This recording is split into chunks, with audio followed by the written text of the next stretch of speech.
Parliament's back. Here was the opposition leader as he spoke to his party room ahead of the sitting commencing in about half an hour from now. We have, I think, a Prime Minister who is living in a parallel universe at the moment. The Prime Minister says that essentially families have never had it better off because inflation's off a bit, but all of these prices are up.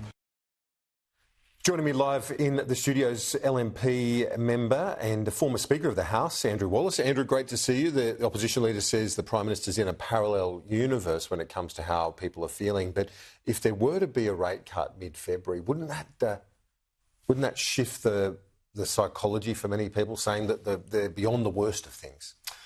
Well, in short, I don't think so. I mean, when I get around in my electorate, and I was at home in my electorate throughout the summer break, and there's just a white-hot anger towards the government, in particular with Anthony Albanese. There have been 12 interest rate rises under this government, 12. Over the course of this government, the average Australian is paying $50,000 more in interest payments than what they were under us, and that's after tax. So if you couple that with all of the cost of living, other cost of living increases in electricity, gas, insurance, you name it, everything has gone up by double digits or more. And people are angry. So, you know, to get one cut, I don't think that's going to save the Prime Minister. What about the campaign? We saw the ad this week saying that Peter Dutton has tried to oppose all of the cost of living measures that the government's delivered. Again, I ask you, is that not something that could be potent in the minds of voters? Well, I think what people realise is that the coalition has always been much better economic managers than the Labor Party. It's really interesting that whenever the Labor Party get in, we have these near-death experiences. 7 quarters of negative growth for households. That's a household recession. It's the longest household recession this country has ever seen. And he and Jim Chalmers are saying it'd be worse if Peter Dutton was in. That's the counter. Look to our record. And look, the reality is that when Labor have got nothing to show for 3 years of office, of course they're going to come out and attack Peter Dutton personally. But I think people will see through that. OK. Well, on the policies, we've seen the tax deductibility for small business claiming up to $20,000 for lunches, entertainment, and that sort of thing. The AHA says they welcome it, say it's about level the playing field because the boards can do it in their boardrooms. Small business can't entertain their workers and so on at the small business level. The government's released costings from Treasury saying it costs $1.6 billion a year.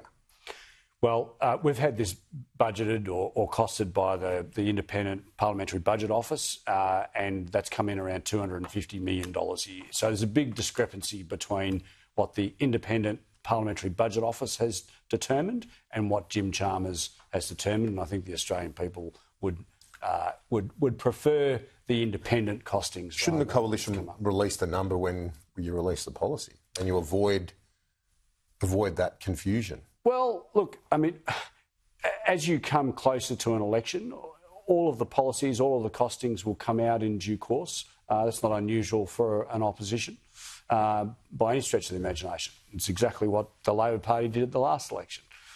We've spoken a lot about the issue of anti-Semitism, and I know that you, like I, and many of our viewers have spoken to much loved members of the Australian Jewish community who have providing feedback to me on a daily basis, pretty much, as to just the fear and the worry, the concern about their safety, understandably. Where we look at this from a safety perspective, a national security perspective, I know you're the Deputy Chair of the Parliamentary Committee on Intelligence and Security. Should we also be trying to unify rather than have a political fight on these matters? Because when there's politicisation, doesn't that put heat into it? I think it's important to recognise that where you have one side of politics or a political party that is fundamental, and particularly when that one party is the one that's holding the reins, they're in government, and they have fundamentally failed the security of our Australian public, I think it would be reckless if we abandoned any concept of calling the government to account. That's what oppositions do. The opposition is the alternative government, and this government, the Labor Albanese government, have been absolutely asleep at the wheel when it comes to anti-Semitism. From the 9th of October 2023, does mandatory sentencing, does that change everything, do you think? Or, I mean, that's your policy to have mandatory sentencing. That's just one element of our policies. What we Would that be enough to shift the dial? Because this is at the moment is quite an appalling scourge we're seeing there. It is. The vandalism, the violence, the threatened but as well. But from, you've got to see this in context, Kieran, from the 9th of October 2023, and I'm referring to the actions of some people on the steps of the Sydney Opera House, where there was appalling scenes of anti-Semitism. You know, we know what they said. Yeah. We won't repeat them now. But where those people were left to do that, what they did, that emboldened them and others on the far left and on the far right. If there are no consequences for those actions, people will continue to escalate until, sadly, I mean, we are in a situation now where lives are at risk, where there are fire bombings of a synagogue, fire bombings of a childcare centre. Yeah, it's appalling. Yeah. We need to have laws in place which, quite frankly, will ensure that the seriousness that the Australian public hold these offences in will be dealt with appropriately by the courts rather than a slap on the wrist. Andrew Wallace, great to chat. We'll see you next week. Thanks, Kieran. Thank you. Authorised by Andrew Wallace, LNP, Boccarina, Queensland.